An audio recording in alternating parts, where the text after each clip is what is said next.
بسم اللہ الرحمن الرحیم۔ ازدواجی زندگی کی دو باتیں جس کی وجہ سے زندگی بنتی ہے جنت بھی جہنم بھی، ایک ہے محبت جو ہر وقت رہتی نہیں، آتی جاتی رہتی ہے کیونکہ یہ ایک جذبہ ہے، اور ایک ہے رحم جو اللہ سبحانہ و تعالی کی یاد دلاتا رہتا ہے، جو رب سے مانگیں تو ملتا جاتا ہے اور ہماری زندگیوں کو بہتر کرتا ہے۔ صلہ رحمی سے ہم بخوبی واقف ہیں، تو اپنے زوج کے ساتھ، اپنے لائف پارٹنر کے ساتھ رحم کرتے ہوئے رہنا ان پہ احسان نہیں ہے بلکہ اپنی ذات پہ احسان ہے۔ وہ کیسے کہ رب تعالیٰ کو پسند ہے رحم کرنا۔ اللہ سبحانہ و تعالیٰ نے قرآن کریم میں 266 ٹائمز الرحمن اور الرحیم کے ناموں سے اپنے آپ کو منسوب کیا ہے، جبکہ الودود یعنی محبت کرنے والا اسے 29 ٹائمز اس کو مختلف طریقے سے استعمال کیا ہے۔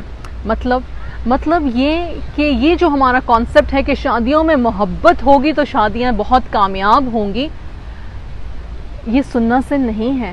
شادیوں میں رحم ہوگا، خدا خوفی ہوگی، اپنی ذات کو اپنی رب کے آگے رکھ کے بہتر بنانے کی کوشش ہوگی، اور اپنی رب کو راضی کرنے کی خاطر سب کو راضی کرنا ممکن تو نہیں پر کوشش جاری رہے گی، تو ہاں ہماری شادیوں میں برکتیں ضرور آئیں گی۔ گاٹمن انسٹیٹیوٹ شادی کے انسٹیٹیوشن پہ بات کرتے ہوئے 4 چیزیں بتاتے ہیں، لیکن وہ ایسی ہیں جو ہمارے رسول صلی اللہ علیہ وسلم نے اور جو قرآن نے بیسکلی ہمیں بتا دی ہیں آج سے 1400 سال پہلے۔ وہ باتیں کیا ہیں؟ سب سے پہلے ایک دوسرے سے بدگمان مت ہو۔ بدگمانی جیسے ہی جر پکڑنے لگے، آپ کے دلوں میں وسواس بٹھانے لگے آپ کے دلوں میں شیطان، اسی وقت اپنے زوج کی، اپنے لائف پارٹنر کی کوئی اچھی بات یاد کر لو، اس سے حسن ظن رکھو، اس کی تعریف کرو۔ کیا خوبصورت بات ہے کہ رسول صلی اللہ علیہ وسلم ازواج المطہرات سے محبت سے، اٹینشن سے، افیکشن سے بات کرتے تھے، اور اسی طرح سے ازواج المطہرات جو تھیں، ہماری امہات المؤمنین جو تھیں، وہ رسول اللہ صلی اللہ علیہ وسلم سے نہایت ادب سے، احترام سے، اٹینشن سے بات کرتی تھیں۔ تو بات کیا ہوئی؟ بات یہ ہوئی کہ رحم محبت پہ فوقیت حاصل کرتا ہے۔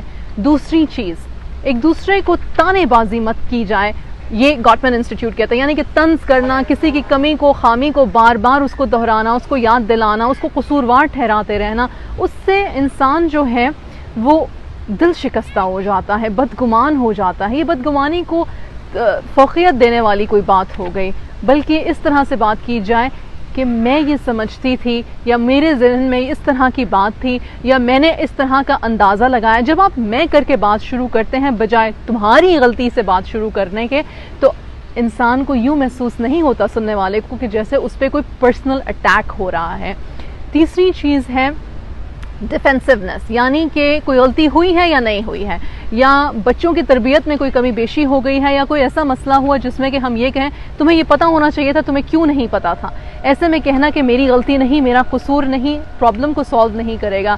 آپ کے پارٹنر کو اس وقت ضرورت ہے کہ اسے سمجھا جائے، یا اس کو کم سے کم یہ تسکین دی جائے کہ میں تمہاری بات سن رہی ہوں، میں تمہاری بات سمجھ رہا ہوں، کچھ مجھ سے کوتاہی اگر ہوئی ہے تو معذرت، میں اس کا دھیان آئندہ رکھوں گی یا رکھوں گا۔